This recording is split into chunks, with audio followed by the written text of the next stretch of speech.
Meu nome é Adriana Lunardi. Além de ser escritora, eu sou uma pessoa curiosa. O primeiro adjetivo, talvez, que eu mesma usaria para me definir. Depois, ansiosa, um pouco paranoica, muito cheia de medos, mas também com uma vontade muito grande de enfrentá-los.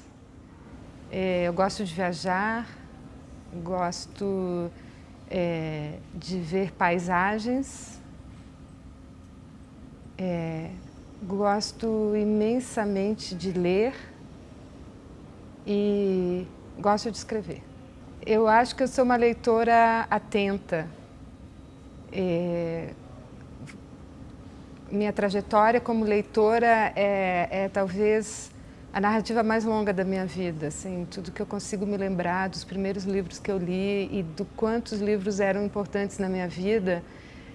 E a cada etapa dela houve um livro que foi muito transformador na minha vida. E essa linha temporária da leitura foi me deixando uma leitora, foi me formando como leitora. Então eu fui me tornando uma leitora mais exigente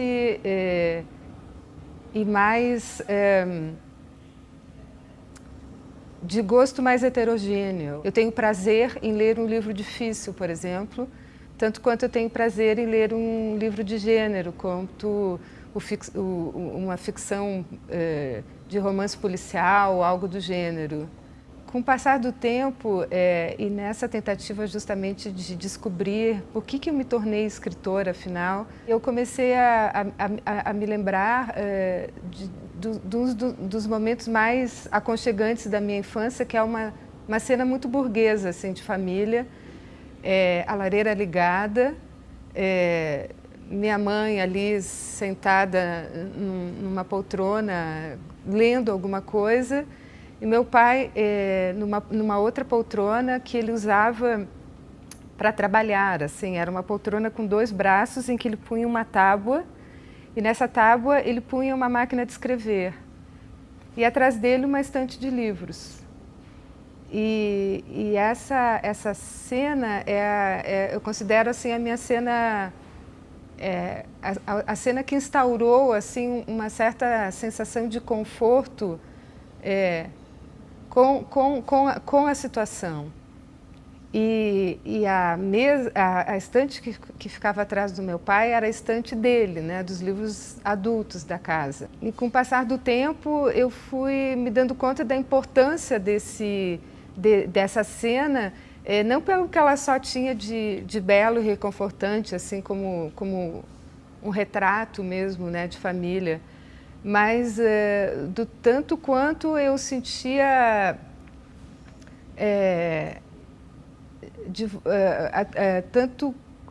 tamanha era a vontade que eu tinha de ler aquilo que meu pai estava lendo e que para mim era mais interessante do que eu, porque ele dava mais importância para a leitura do livro do que para mim. E eu pensava assim, que sempre que devia ter uma coisa muito importante ali dentro daqueles livros e certamente muito mais importante que eu.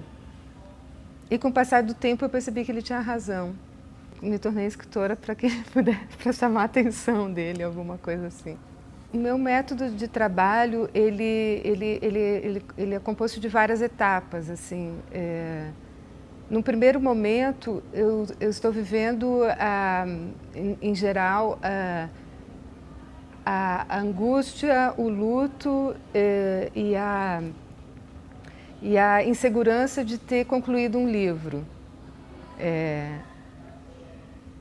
Isso dura mais ou menos 1 ano. E a pergunta é, escreverei o próximo livro? Haverá um próximo livro? E o temor de que isso não aconteça é muito grande. Portanto, eu fico com o meu sistema de observação e de procura por um novo livro acesíssimo. É quase com um alerta vermelho, assim, o tempo todo. Até o momento em que eu começo a ter muito medo de uma ideia. O conjunto de ideias é muito grande, a gente tem muitas ideias para escrever um livro, mas um livro não se faz de ideias, né? E essas ideias todas, elas são derrubadas assim muito facilmente, até que tem uma que é muito perseverante e muito grande, sabe? Muito grande assim para o meu tamanho. E isso me dá um medo terrível, um medo de não conseguir executar aquilo que me parece assim no horizonte o meu próximo livro. E é só quando eu sinto esse medo de não conseguir que se dá o momento assim de que então é esse que eu tenho que escrever. E aí eu vivo para esse livro. Assim, eu passo a ter um método muito disciplinado, obsessivo, e toda a pesquisa preparatória do livro é feita durante esses primeiros meses. Isso não significa que eu já não tenha começado a escrever.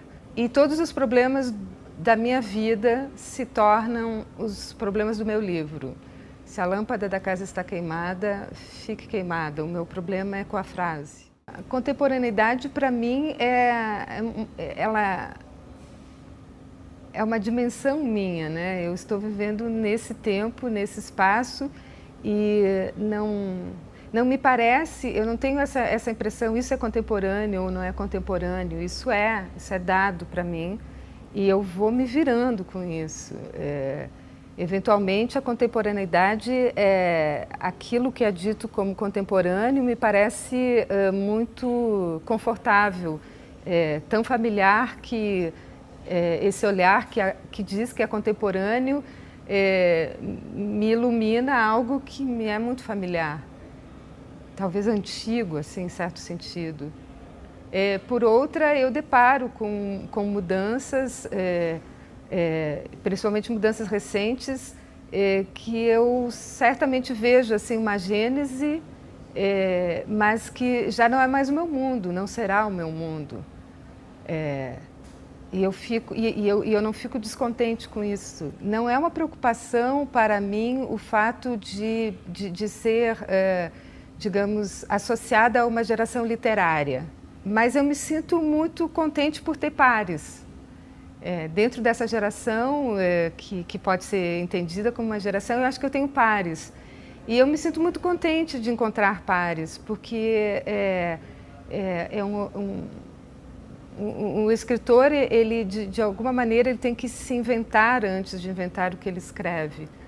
E esse é um trabalho sempre muito solitário e às vezes, como é identitário, ele pode ser assim, um motivo de afastamento da vida social de algumas pessoas, né? Então, encontrar outras pessoas que passam por isso também é muito importante. A minha hipótese é que nos tornamos estranhos ao mudar de cidade. Da primeira cidade, quero dizer. Até então, ninguém reparava na gente. Não tínhamos nada de especial. Éramos o que éramos. Depois da mudança é que a fama começou. E quanto mais trocávamos de cidade, mais esquisitos íamos ficando. Minha irmã discorda. Diz que essa sensação nada tem a ver com as cidades. Foi a minha infância que chegou ao fim. A estranheza, ela explica, é porque eu passei a me enxergar de fora. Como se parada diante de uma casa conhecida, eu começasse a espiar através de uma cerca. A infância era quando a cerca não existia, entende? Não entendi. Parei de escutar em minha infância que chegou ao fim. Eu tenho 9 anos. Tecnicamente, ainda sou criança. Ela revira os olhos. Não é a idade que define isso, resmunga, deixando o quarto. Vou atrás. Preciso descobrir o momento exato em que a infância termina. Tanto peço, tanto insisto, que ela acaba revelando. Os advérbios. Como? Quem usa é porque perdeu a inocência. Igual a história da maçã. Penso um pouco. Entendo o que ela quer dizer com a maçã. Tudo muda depois que se experimenta. Então não tem mais jeito. Falo num tom interrogativo, sabendo a resposta. ela afirma. E depois de uns instantes de silêncio, talvez para me consolar, desarruma minha franja e diz, tecnicamente. E rimos, repetindo aquela expressão a tarde inteira.